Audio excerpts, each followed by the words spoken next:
नमस्कार दोस्तों, welcome to एडुलाइट। आज की खबर है India to host summit on green hydrogen. तो इसके बारे में जानते हैं।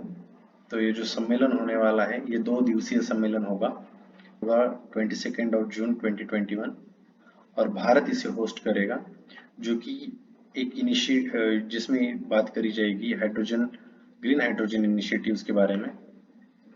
और इसमें जो पार्टिसिपेंट होंगे वो होंगे ब्रिक्स नेशंस।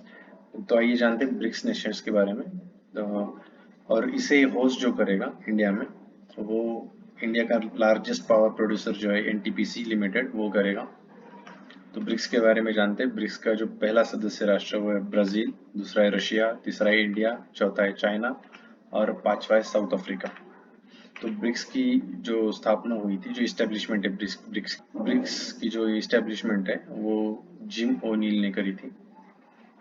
और ब्रिक्स एक ऑर्गेनाइजेशन के रूप में नहीं एग्जिस्ट करता, वो एक एनुअल समिट होता है जो ब्रिक्स नेशंस है उनके जो सुप्रीम लीडर है, जैसे कि भारत के प्रधानमंत्री हुए या फिर ब्राजील के या फिर रशिया के, तो उनके जो सुप्रीम लीडर्स हैं वो इस मीटिंग में आते हैं या समिट में आते हैं।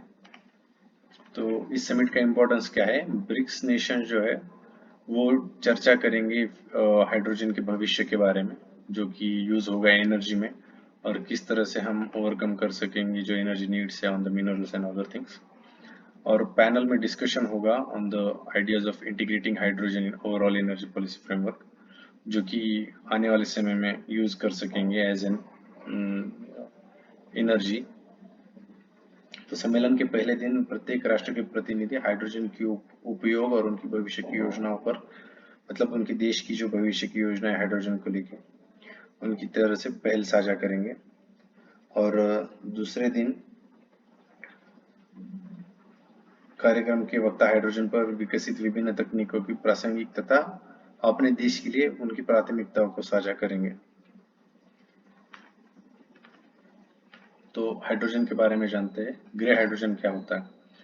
जो हाइड्रोजन फॉसिल फ्यूल से मिलता है, जैसे कि जो कि बहुत सालों पहले कुछ अवशेष जो जमीन में गाड़े गए थे ऑन हाई प्रेशर, और जो बाद में फॉसिल फ्यूल बन गए, उनसे जो हाइड्रोजन मिलता है उसे हम ग्रे हाइड्रोजन कहते हैं। ब्लू हाइड्रोजन के बारे में जानते हैं। हाइड्रोजन जो कि ऑब्टेन होता है फॉसिल फ्यूल और जिसमें कार्बन कैप्चर होता है, उसे हम ब्लू हाइड्रोजन कहते हैं। और जो ग्रीन हाइड्रोजन होता है, ग्रीन हाइड्रोजन इलेक्ट्रोलिसिस से मिलता है, और इलेक्ट्रोलिसिस प्रोसेस कैरी होती है रिन्यूएबल एनर्जी से, तो उसे हम ग्रीन एनर्जी कहते हैं। तो आइए जानते हैं क्यों ग्रीन हाइड्रोजन के बारे में पूछा जा रहा है, या फिर क्यों ग्रीन हाइड्रोजन को कंसिडरेशन में लिया जा रहा है। तो ये एनवायरमेंटल फ्रेंडली है। दूसरा है कि ये क्लीन बर्निंग मॉलिक्यूल है, इसके बाद ये कोई ट्रेसेस नहीं छोड़ता कार्बन के या फिर कार्बन मॉलिक्यूल्स के, मतलब जो कार्बन इमिशन होगा वो कम होगा इसकी यूज से। उसके बाद ये जो डिपेंडेंसी है अपनी मिनरल्स के ऊपर या फिर रेयर अर्थ मेटल है जो अपन बैटरीज में यूज करते हैं या फिर किसी और चीज में यूज करते हैं as an form of energy storage, तो वो जो डिपेंडेंसी है हमारी जो मिनरल्स और रेयर अर्थ मेटल उसके ऊपर कम हो जाएगी जब हम ग्रीन हाइड्रोजन यूज कर सके, मतलब यूज करेंगे तब।